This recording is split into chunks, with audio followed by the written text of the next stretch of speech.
brother po, President Marcos, in an interview sa Vietnam recently said, nagsalita po siya tungkol sa friendship nila ni VP Sara. Sabi po niya, I'm a little dismayed to hear that she does not think that we are friends. I always thought that we were, but maybe I was deceived. As someone close po kay President and kay VP Sara, may deception po kaya bang nangyari? Magkakaayos pa po kaya sila?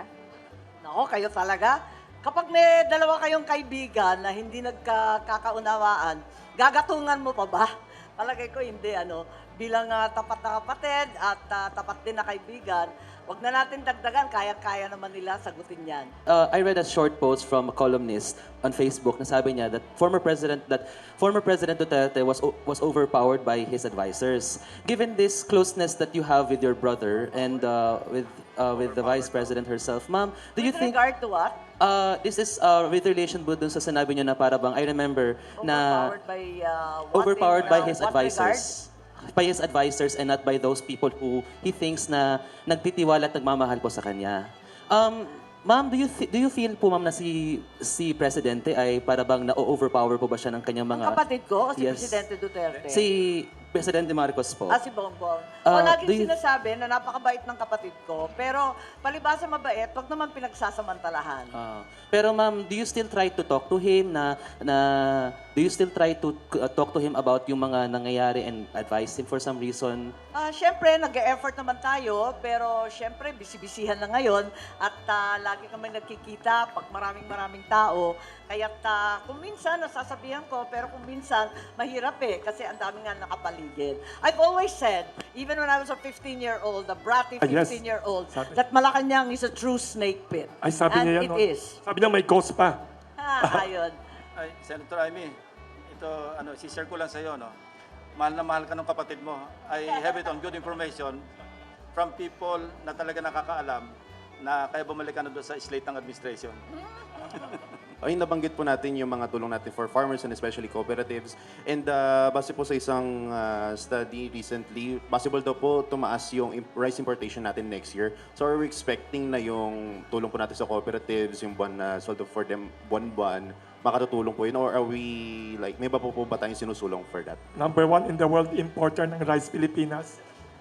Yes, disgraceful na yung sitwasyon natin, di ko maintindihan. Dati-dati, ang production natin ng bigas ay nasa 93-97% at kakapraso lang ang kulang, yung imported. Yung panahon ng tatay ko, sinasabi pa niya, huwag i-import lahat ng kulang. Yung kulang, i-import lang yung kalahati at baka mahabol, di naman kakainin niya ng sabay-sabay. So, hati-hati lang siya mag-import noon. Ngayon, labis-labis ang importation. Nasa 4.4 na tayo. Pinakamalaki na tayo sa buong mundo. At eto nga, binagsak pa natin yung taripa. Yung taripa na nagsimula sa 50%, nandun na sa 35%, ngayon nasa 15%. At pinapatay, sa totoo lang, ang ating local production. Ito yung ating problema. Importation is not the answer to food sufficiency.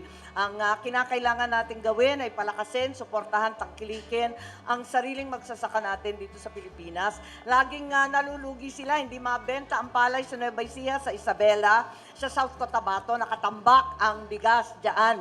Pero napakamahal, dalhin ang bigas mula sa Mindanao. Ano ba naman, bigyan na lang natin ng transport subsidy para madala rito. At alam natin, yung tracking mula sa Benguet, sa amin sa Ilocos, tinatapon na lamang ang mga gulay. Samantalang kaya mahal-mahal, umaabot na yung luya ng magkano na, 300 plus na ang kada kilo. Kaya't eto nga yung problema, nakatutok tayo sa importation na habang binabagsak ang taripa, tumataas naman ang presyo. Hindi pa talaga gumagalaw. Nag-umpisa sa 38 pesos ang bigas, nasa 50% yung taripa.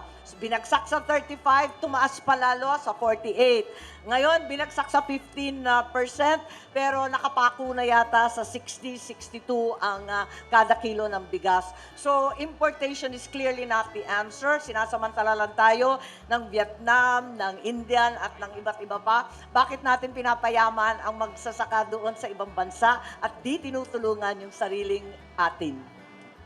Thank you, Senator. Baka Senator Ping, may masabi kayo about sa sinabi ni Senator Amy about Filipino farmers since World Food Day today.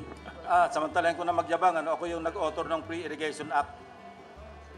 At ito'y nakakatulong din. Sen Ping po muna. Sen, as a former law enforcement, kasi nasa dati kayong police, meron po kasing nababalita ng mga, though sinabi na kasi ni President Marcos na ibaba na yung Pogo, pero parang nagtatransform, and then ngayon sinasabi, meron daw underground Pogos.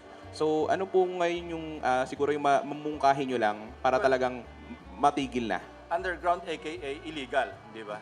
Maski nung nung legalize pa yung POGO dahil ang regulatory body nito, yung PAGCOR, binigyan sila ng authority para mag-operate. So, ang trabaho ng law enforcement, dapat galingan nila yung kanilang intelligence network para matukoy nila kung nasaan yung mga underground, aka illegal na POGO operations, at tulihin nila para hindi na ito mamayagpag. Kung sa mga citizens naman, tulad ninyo, mga media, mas magandang kung meron kayong information, ipagbigay alam nyo sa mga authorities nang sa ganon talagang maging mahigpit yung pag-monitor at saka yung pag-operate against underground or illegal POGOs. As a former PNP chief rin po, alam po natin ngayon na medyo mainit yung issue regarding sa pinaimbestigahan yung EJK killings ng Duterte administration. Even ngayon, si Executive Secretary Lucas Bersamin stated his support na for PNP to investigate yung killings. Ano pong assessment nyo rito? And also regarding meron di manong reward system? I think yung PNP law should be revisited. Palakasan natin yung Internal Affairs Service. Meron yan pero hindi yung nagpa-function properly. Parang under the control din ng Chief PNP. Dapat, parang separate service siya na kung saan independent talaga para magsagawa sila ng mga inquiry or investigation against erring policemen. Sa United States, diba, pag narinig ng police, local man o national o state police, pag narinig nila yung internal affairs, medyo andap na sila, nanginginig na sila dahil alam nilang totohanan yung investigation. Yung Internal Affairs Service natin dito, Director General din yung kanyang yung kanyang ranggo, Pero yung mga tauhan niya nanggaling din sa PNP. Mas maganda siguro independent, separate na yung service, yung pinaka-branch niya na hindi na pwedeng bumalik sa PNP, hindi na pwedeng mag-reassign. Nasa ganun, talaga independent yung kanilang gagawing investigation.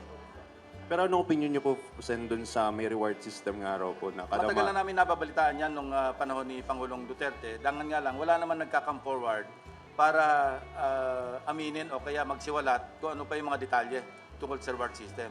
Sa akin, kasi sa amin, natutunan namin sa PMA, yung punishment and rewards, part and parcel of leadership. Kailan marunong ka mag-motivate by way of giving incentives or rewards. Marunong ka rin manakot o para mapasunod, magdisiplina kung meron nakaambang punishment.